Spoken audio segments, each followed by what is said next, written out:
Today, we are talking about how to answer the tell me about yourself question, right? So it's just one of many questions that you're given in an interview. What's important about this question probably is the fact that it usually comes first, and so it can set the stage for the rest of the interview that's there. So let's jump in with some introductions. I'm Dr. Joseph Barber. I lead one of the teams here at Career Services that works with graduate students and postdocs. We try to keep this session this week focused on graduate students and postdocs. If you are not that, great, join us. We're happy to have you involved here as well for you to be able to take away some best practices. I mentioned in the last session that there are sort of 5 key questions that I would say are common in every interview scenario, right? And these ones are ones that you should be ready for at any point in time, ready to answer, excited to answer. So when someone says, what do you bring to this role? You say, yes, let me tell you what I can bring to this role, as opposed to, oh, well, let me think. You don't need to think about what you bring to the role, right? These are your strengths. These are the things that you do well. And the same is obviously true for, the tell me about yourself question. If you have to go, well, let me think. Who am I? What am I doing here? That's not going to give them a lot of confidence that you have a sort of a narrative, a cohesive, coherent narrative that highlights the value that you bring to the organization. So it's really critical to be prepared for this, but not to the extent where you have a memorized script about you, because that does come across as feeling less engaging. It's like reading the script about you. It's not the same as sort of being able to, say it in a more casual way. Now, that doesn't mean that you can't script out a casual-based, tell me about yourself answer. I've certainly done my fair share of memorizing things to sound like I haven't memorized them in my past. So there's nothing wrong with that either.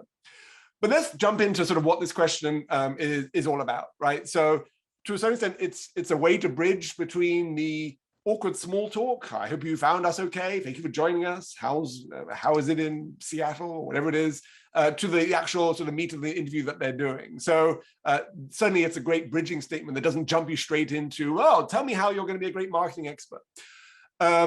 It's also an opportunity for interviewers who might be part of the group sessions to understand you, right? If you imagine that not everyone has read through your materials in the way that you'd hope that they would, right? Looking through every line and appreciating all the hard work that you've done putting it together and identifying that. Some people may be brought in as part of an interview panel, given the resume the 5 minutes before they sat down or the meeting started, and they don't really have a good idea about who you are, right? So never assume that your interviewers have actually read your materials and know about it. Always make sure that you're highlighting the value that you bring, that you've articulated in your narrative in those other documents, restate that so that everyone in the room starts off in the same place. For some people, you're going to have experiences that don't directly match the role that you're applying to, but you'll have diverse experiences that each can bring value to a role so long as you describe them in a way that makes them make sense to the role that you're applying to. And so when you have sort of a broad perspective where you might actually have value that they need based on these experiences, the tell me about yourself question is going to situate all of these experiences into a more uniformed, here's how they're valuable, right? You don't need to go through and necessarily explain how each thing that you've done is valuable, but you want to find some commonalities about them all that you can then demonstrate as having an impact. So the tell me about yourself question can also do that. It's also a way to set the stage in terms of how you come across, right? If you're excited to talk about yourself and energized to do so, then that's going to sort of make the interviewer sort of very comfortable that you are going to sort of bring that energy throughout the interview. Obviously, the first question is oftentimes when people are the most nervous in an interview scenario, and that's perfectly fine too. And sometimes you can just say, look, thank you so much. I'm actually really nervous today. I don't know why, or I do know why, because it's an interview. So I hope you appreciate that. But let me jump in and tell you about these things, right? Sometimes being open and honest about it can sort of break that ice and get it out of the way so you can focus on and talking about yourself. Usually, by the 3rd or 4th question, people have hit their stride. So this is why doing prep work for this first question is important, because it's probably going to be when your brain is most frazzled and not working to its most effectiveness, because any interview is a nerve-wracking situation in most cases. And then the final thing to bear in mind about this question is that you're not meant to answer every question preemptively. You're meant to set the stage for the other questions that you're likely to get, where you can expand on any information that you've mentioned here. So this is going to be a high-level statement. It's not going to cover everything in a lot of detail. In terms of some general best practices then, 1 to 2 minutes is usually fine. There is no requirement, no time. You don't have to fit it in that. But I was part of one interview search committee where the tell me about yourself question did extend for about 8 minutes. And it was exceptionally awkward. And eventually one of the hiring managers had to step in and redirect and basically say, well, that's great. Can you now tell me about this, right? And so it was hard for everyone. I'm sure the candidate wasn't enjoying it either, but the unstructured nature of that meant that it took up a lot of time, and everyone had their questions that they wanted to ask beyond that, and that was too long. So 1 to 2 minutes is just a general rule, is fine. Again, high-level statements, a high-level overview. Oftentimes, to start it off, people often give a quick thank you. Thank you so much for inviting me. I really appreciate your time. That just gives your brain some time to sort of align itself to get your narrative out there. You can certainly restate your name, especially if you want to make sure that everyone can say your name properly, because it makes them feel more confident if that happens. So they know who you are, because obviously they have your materials and they know this was scheduled, but they may not know how you'd like them to pronounce your name. So it's fine to say, just again, I'm Joseph Barber, I'm applying for this position, whatever it is. You probably don't need to tell them about the position you're applying for, but your name, it could be a good criteria to add there. I would recommend, and you might get different advice from other people, to avoid the personal aspects of this, right? Your professional narrative is the thing that you want to start to identify. So that means you don't need to say, well, I was born here and I have 2 brothers, and suddenly I've had people start off with that. Now, there may be some jobs where you were born and your family background could be impactful to the reason that you're applying to that role. But still, your professional skills that you're bringing are going to be more important than that. So you really need to prioritize your professional identity. And if you want to add on at the end, and also, I was actually born in a small family in this place, and that's why this opportunity is so exciting to me, that's fine. But I would not start there. Do not start from when you were born and run chronologically to where you are right now. Keep it focused on the most important takeaways there. The other thing to bear in mind about this question, tell me about yourself. People, I think, are concerned about this question because it does feel nebulous. It doesn't feel like it's a particular question. What is it that you want to know about me? What I don't understand. My suggestion is that you can certainly grab this question and answer it in a slightly different version of the question by sort of verbalizing that, right? So someone says, tell me about yourself. And then you can say, as a sort of a quick example, yes, let me tell you why I think my experiences are a good fit for this role. And if you sort of take a general, broad, tell me about stuff and make it into, well, let me tell you why this, why my background fits this, then it's going to become a more structured answer in your brain, which means it's going to be easier to answer because you're going to have a more strategic mindset to get into the answer to that question. So there's no reason you can't do this. As long as you're sort of advertising to them, let me tell you, yes, I'm happy to talk about myself. Let me tell you why my background is a good match for that. And here's another example. You could jump straight into some of the projects that you want to talk about so that you don't have to worry about what it is that you're covering. You don't have to say, well, I got an undergraduate here and then I did this and then I did this. You can really get to the sort of the main meat of what you're getting across. So you don't have to do this. Certainly there are ways just to sort of run through some of the highlights of your resume, basically. And that's oftentimes what people do, is say, well, let me walk you through my resume and talk about all these different experiences because they're all relevant. That goes back to you having a resume that is relevant because you've done work to make sure that it is in all the pre-work that you've done and all the other topics that we've covered on this week. But this is a great strategy, I think, for making sure that you have control over the parameters of this question and can answer it in the way that you want to answer it, that really gets to the point in terms of the narrative that you're creating. Here's my general suggestions for how to structure the tell me about yourself question in sort of general terms. And we'll sort of run through these different steps. But fundamentally, what I feel like is helpful is a thematic answer and not a role answer. So a role answer would be, well, currently I'm a 3rd year master's student in X, or I'm finishing up my postdoc at Penn, right? Those aren't themes, they're just points in time. And that sort of keeps then your answer to be very sort of time-based. Here's all the things that have happened on my continuum. Whereas a theme can help pull all of these experiences that you've had together and make sense of them to the interviewers who are sort of interested in how your experience matches the role. So in terms of a theme, the lower half here is what I would say by theme, right? I've always leveraged, tell me about yourself. Sure, I've always leveraged my creativity and I've worked on different roles, right? I've always been drawn to people-focused projects and research that speaks to, the needs of society around us, right? So that theme then is a way to sort of plant a flag in the ground and then base all of your other experiences around that theme. The theme will help your diverse background make sense to the role that you're applying to. Now, obviously that theme needs to resonate with the role that you're applying to, right? You can't just pick a theme and that not be important to them, because then you're sort of making all of your experiences less relevant and less valuable. But the theme is really helpful to draw things together and find the commonalities between them, even if they are broadly diverse experiences.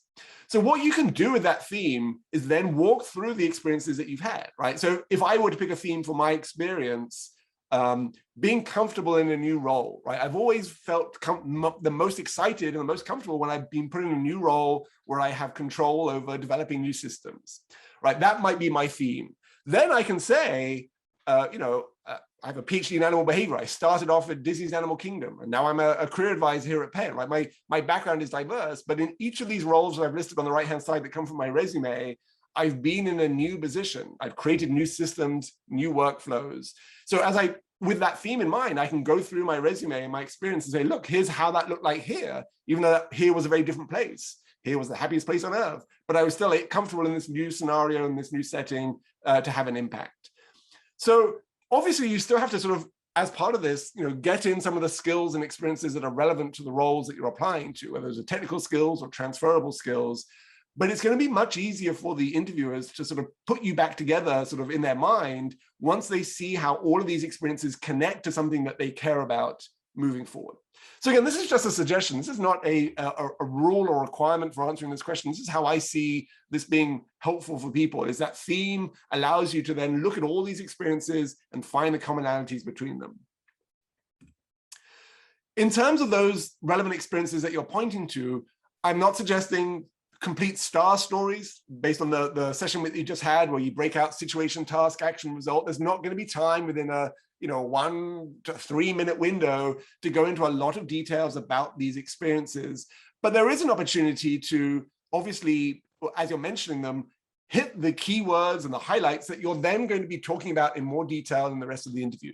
So at Disney, I had to, this was a new position, develop new systems, and I enjoyed collaborating with over 5 teams.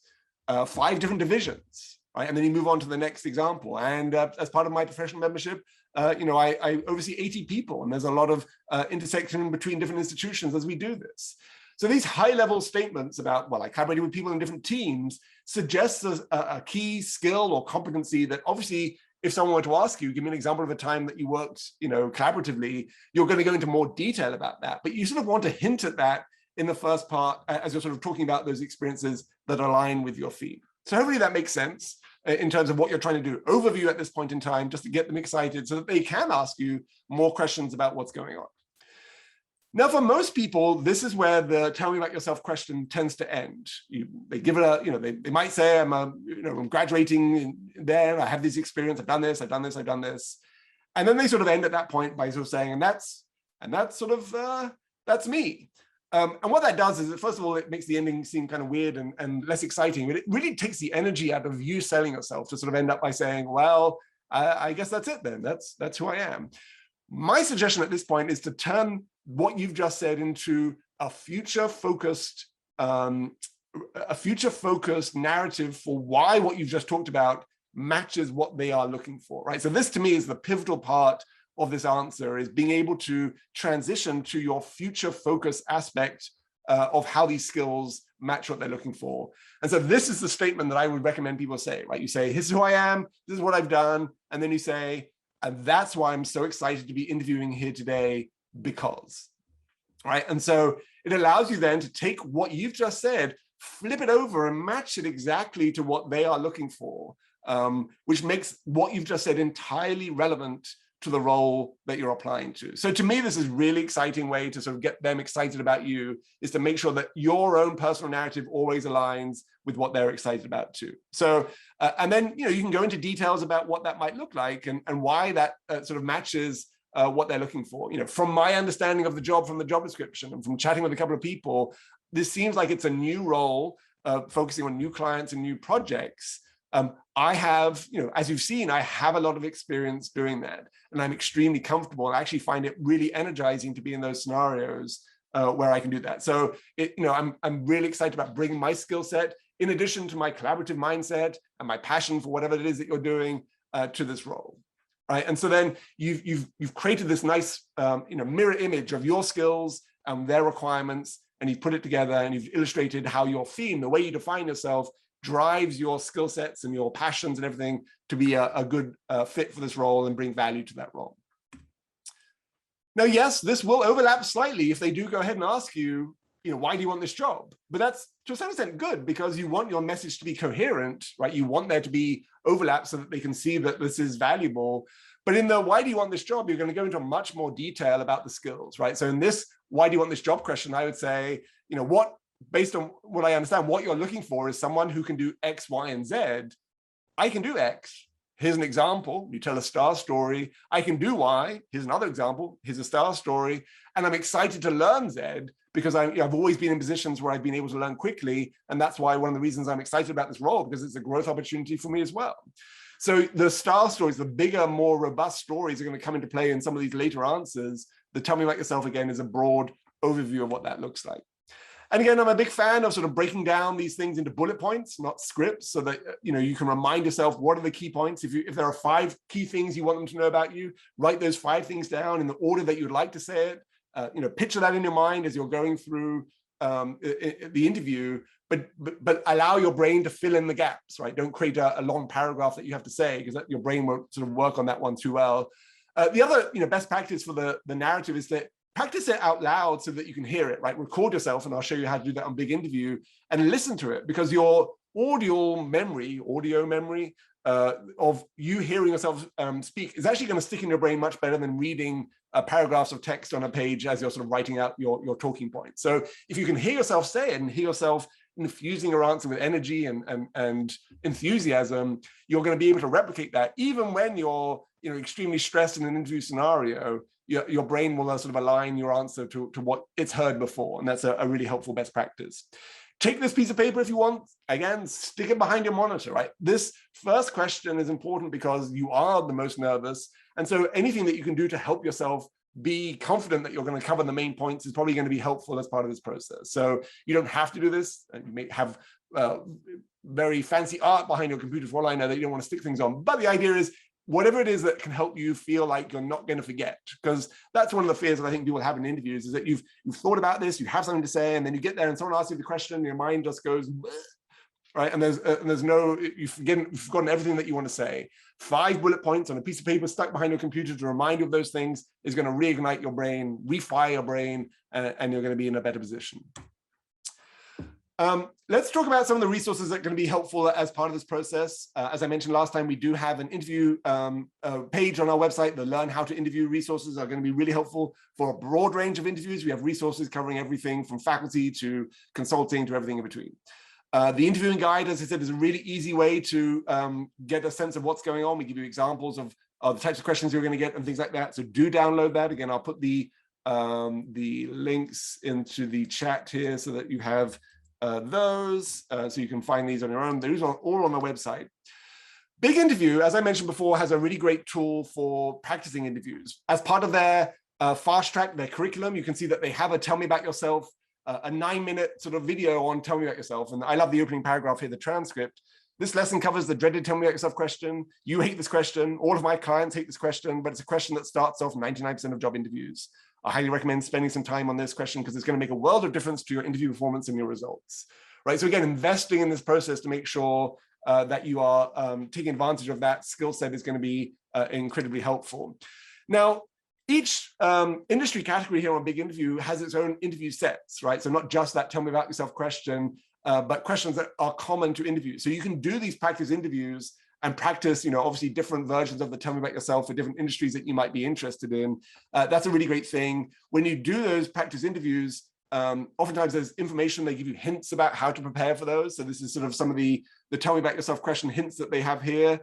Their advice hopefully matches mine, 3 parts: who you are, why you're qualified, and why you're here, right? So again, mapping the why you're qualified with why you're here onto each other so that those are available there. So make sure you look not only at the video curricula on Big Interview, but also the other aspects. And this is that video I was talking about in the last session. So there's pre-recorded videos of people just saying, tell me about yourself. You get to record the answer. I don't know why I'm looking so stern here, but you get to record that answer. And then you can watch that answer again, hearing you give that answer and try better and add to it and keep improving on that. You can also share that answer with other people and say, what do you think? Does it sound, does it sound like me? Does it sound impactful? So a really great tool to be able to leverage on Big Interview. Even LinkedIn has a similar tool. I would say recommend Big Interview since we subscribe to that, but LinkedIn has its own interview prep resources. So if you go to the jobs page on LinkedIn and click on the jobs page, on the left-hand side, you'll see this interview prep section here. If you click on that, you'll get to some common questions that they have where you can similarly record yourself and share those questions with people in your LinkedIn network for feedback. I wouldn't send it to people you don't know or don't know well, because they're not in the market necessarily to give you interview advice like that. But it's another opportunity for you to say, here's how I'd answer this question. You're one of my great contacts who work in this field. What do you think about that? What does that look like from your perspective? So again, another great tool just to utilize that so that you have that as a resource.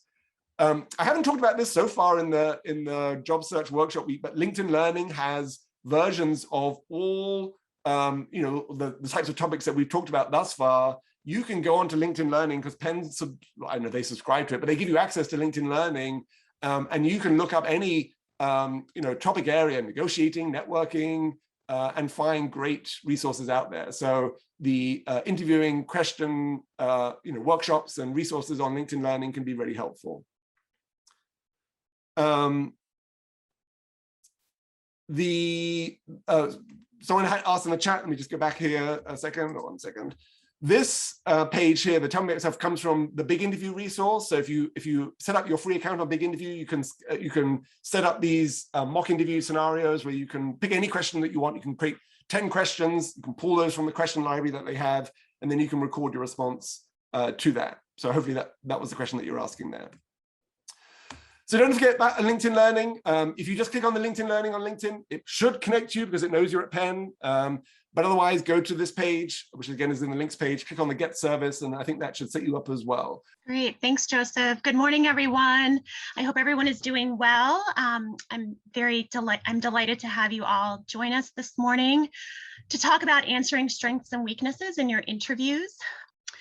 Okay, so a brief overview that really serves as kind of the foundation for when you're going to encounter strengths and weaknesses in an interview setting is, there are many different types of interviews.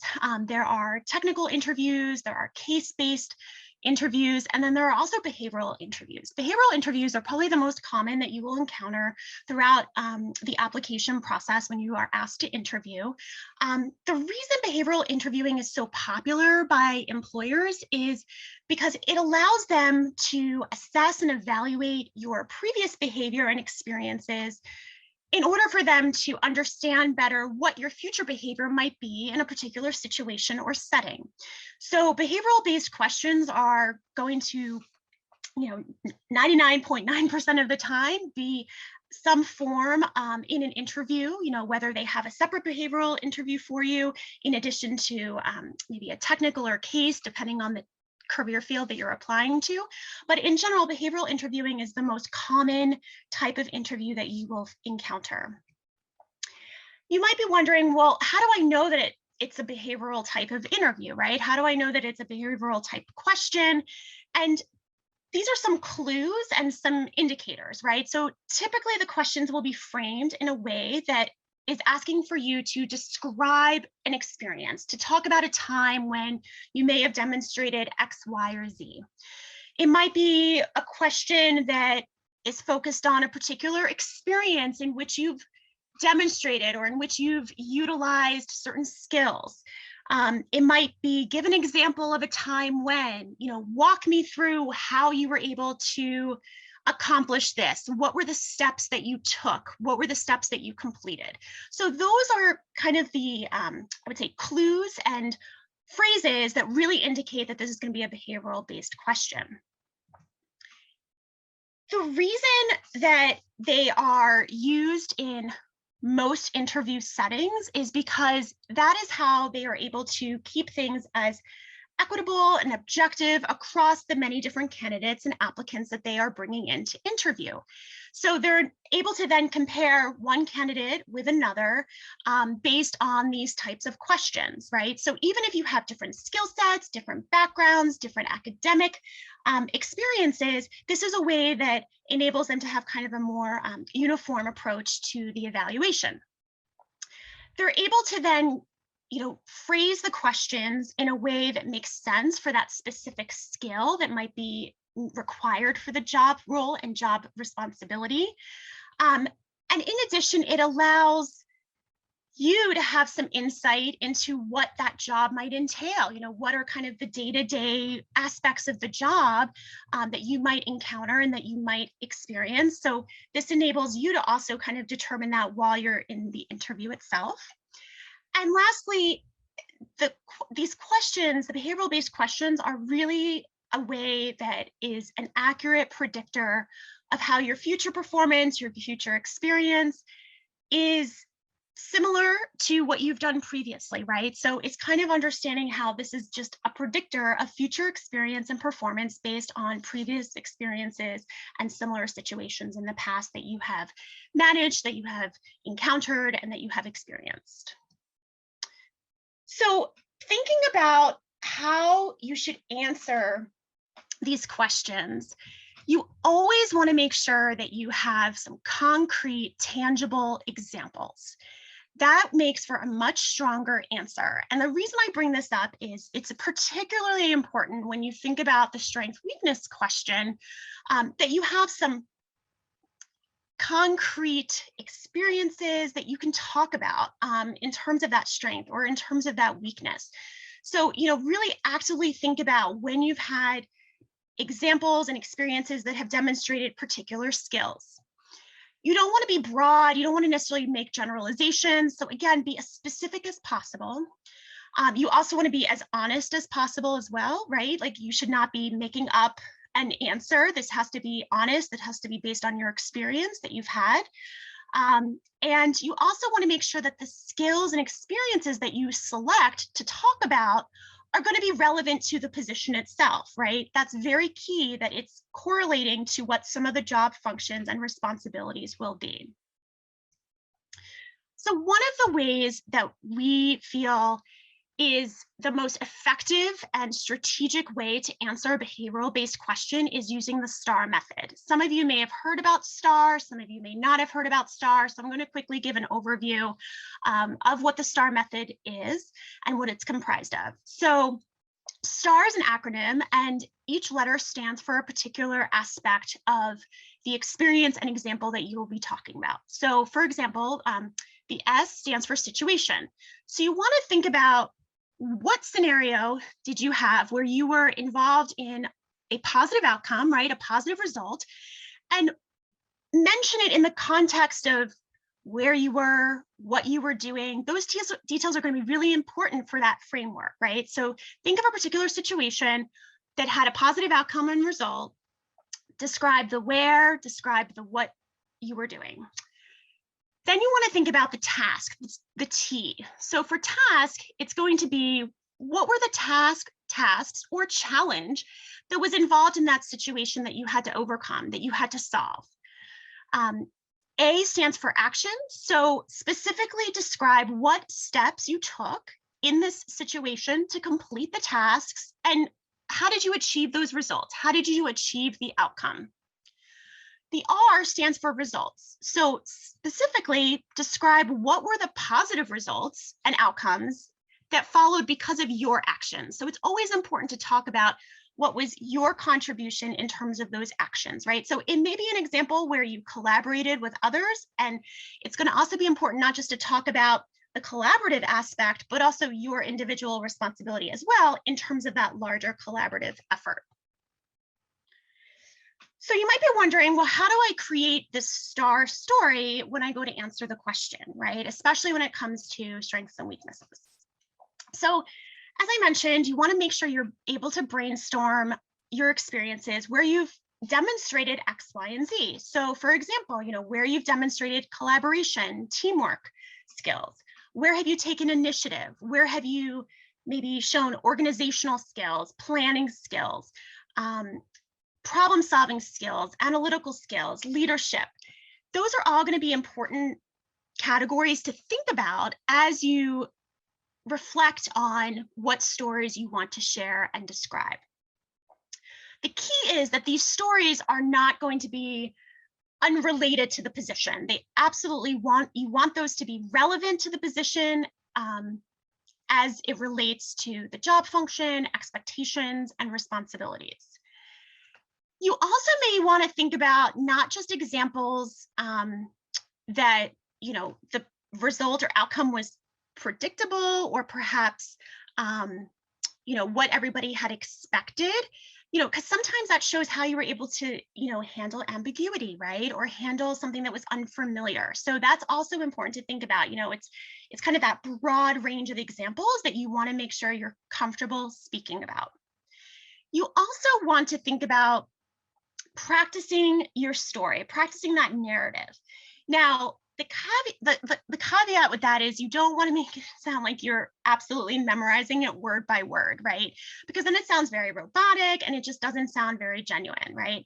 So I think it's very helpful to kind of gather your thoughts, practice it out loud, record yourself speaking about that example and that story. But again, I just really caution students from making it sound too rehearsed and too memorized. And the other thing to keep in mind is that employers always want to know what you did, not necessarily what you might do in a future situation, right? They're not necessarily asking you, hypothetical. They want to know what you actually did complete, what you did do. So I think it's really important to remember it's not so much what's the future way you would approach it, but what did you do in that particular time, in that particular example and experience. Another aspect that's very helpful when you're creating the STAR story and example is to think about providing details and context for the interviewer, right? And one of the ways to do that is to quantify. So if it's possible to provide some quantifiable information, that's always really helpful, so that they can follow along better and understand better what it is that you did do. And again, I'm going to emphasize this aspect, which is you always want to be honest, and you don't want to be making up a fictional story. It has to be a real story and a real example. So 100% be honest.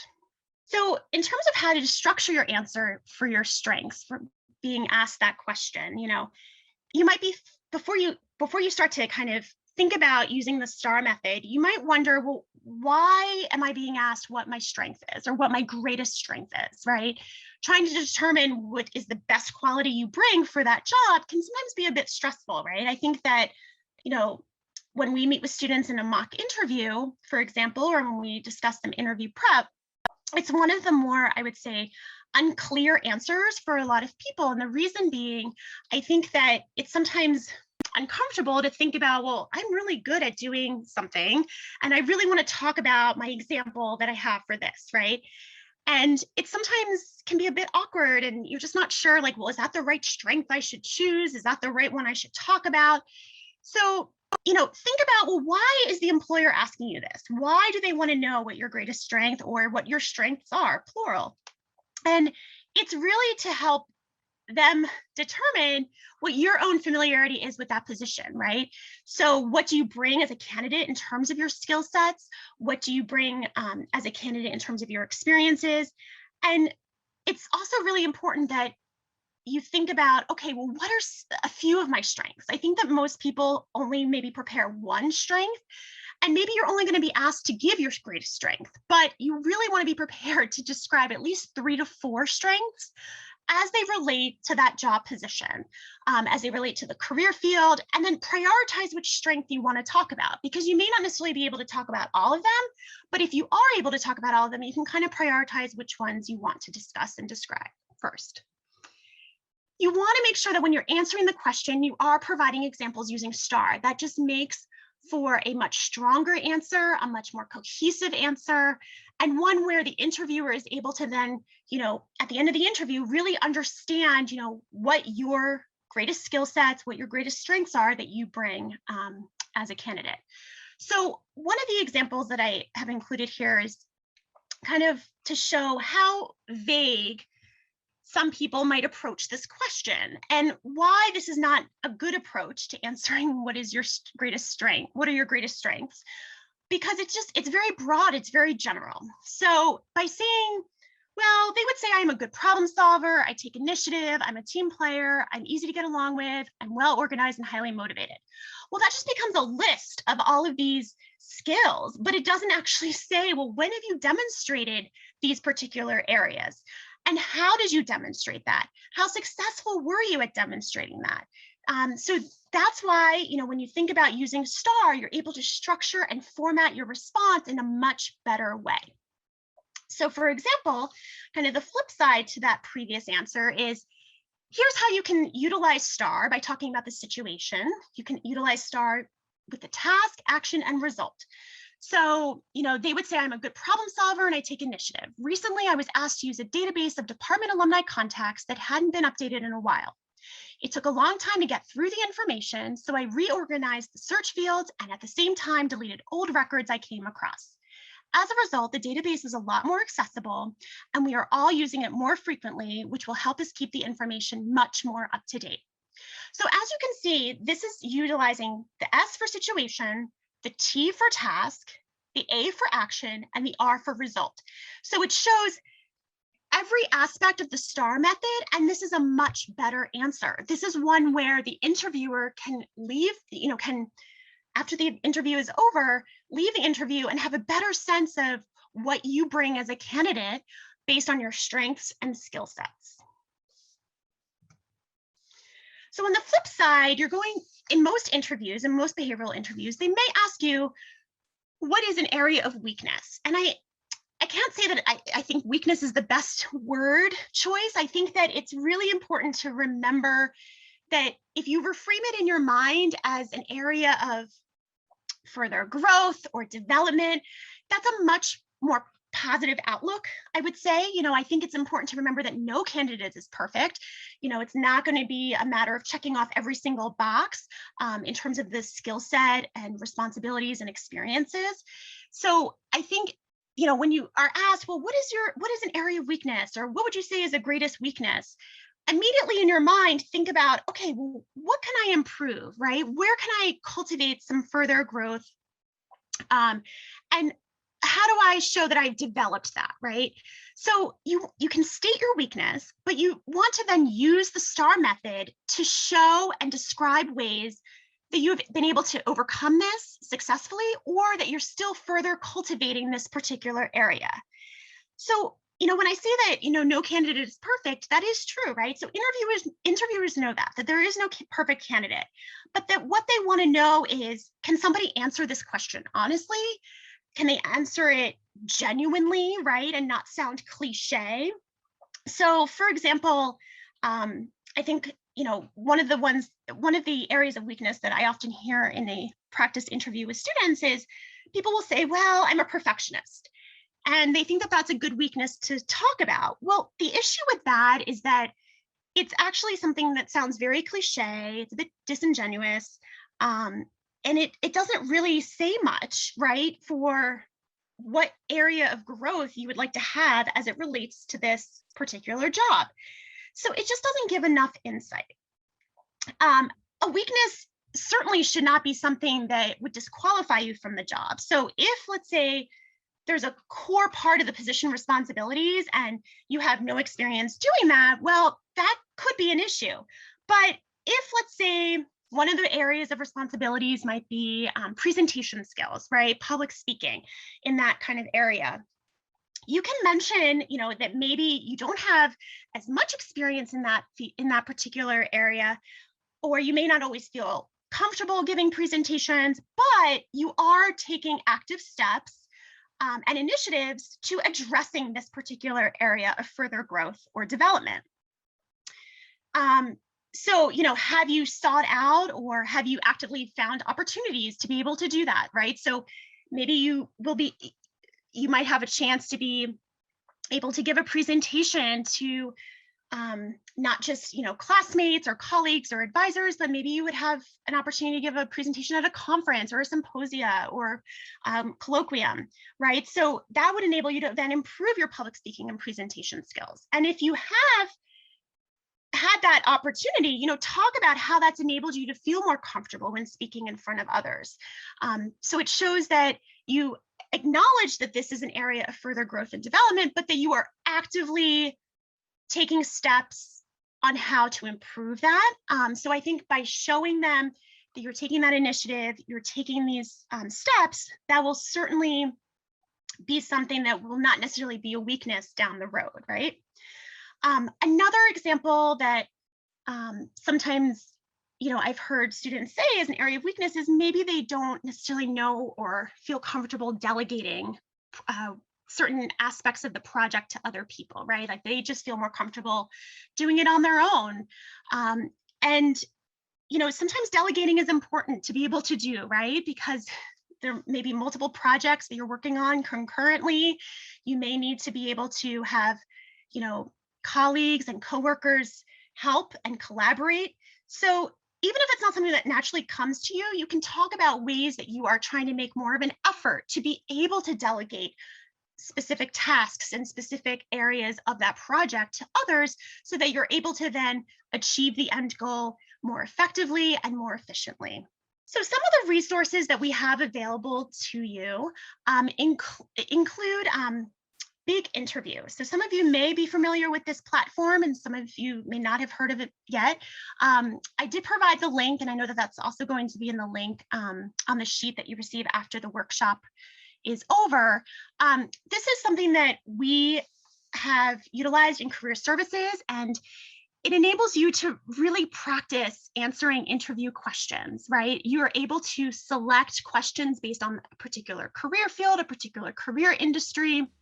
So it enables you to kind of learn more about that in terms of interviewing prep, interviewing strategies, but enables you to also practice verbalizing your answers, which I think is really important. You can record your responses and you can even share those with a friend. You can also share it with us in career services and we can help kind of offer our critique and feedback to you as well. So if you haven't yet utilized Big Interview, I do encourage you to check it out if you can.